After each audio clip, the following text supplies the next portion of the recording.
बोधे बोधे आप जानी ना जिते ईवी पॉलिसी वन आसला से आम कहलु जे 2 व्हीलर को 50,000 टंका पर्यंत रही जो मैंने इच्छुक व्यक्ति किणवे प्रोत्साहन राशि भी देलु एवं 3 व्हीलर को 50,000 पर्यंत देवु और लाइट व्हीकल को 1.5 लाख पर्यंत हेवी व्हीकल 2 लाख पर्यंत एवं जदि कंस्ट्रक्शन सेक्टर माइनिंग सेक्टर कौटी लगे बड़ बड़ गाड़ी आम पोल्यूशन को आखि आगे रखी 30 लाख पर्यंत देवार व्यवस्था अच्छी नौ नई ओडिशा रे जदि ईवी पॉलिसी मजबूत भाव काम कर सुदृढ़ भाव काम कर आज 10 लाख पाखापाखि गाड़ी ईवी हो ना 1 लाख 1.5 लाख पर्यंत गोटे 4 व्हीलर भी अच्छी 2 व्हीलर 3 व्हीलर मिसिक पाखापाखि 10 लाख आड़े गला आगामी दिन जो भाव माननीय प्रधानमंत्री आग्रह क्रमे समस्ते ईवी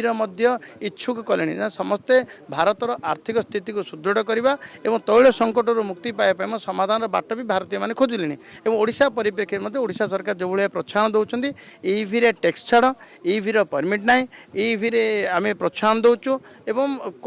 नोटिफिकेशन जरिया आम करूँ दौचु केमती आम एवं माननीय मुख्यमंत्री एसओपी जारी कर जून 1 ठारू जो कार्यकारी हम जे सरकारी स्तर में जो गाड़ी आसो से गाड़ी ईवी गाड़ी आसो एवं सब बड़ कथा हूँ आम समस्त को माननीय मुख्यमंत्री कहते जी जार मितबित्त को सब आखि आगे रखी कह एवं डिपार्टमेंट तार 10% तैल कमौ ईवी चार्जिंग स्टेशन पर व्यापक ढंग से ईवी चार्जिंग स्टेशन हो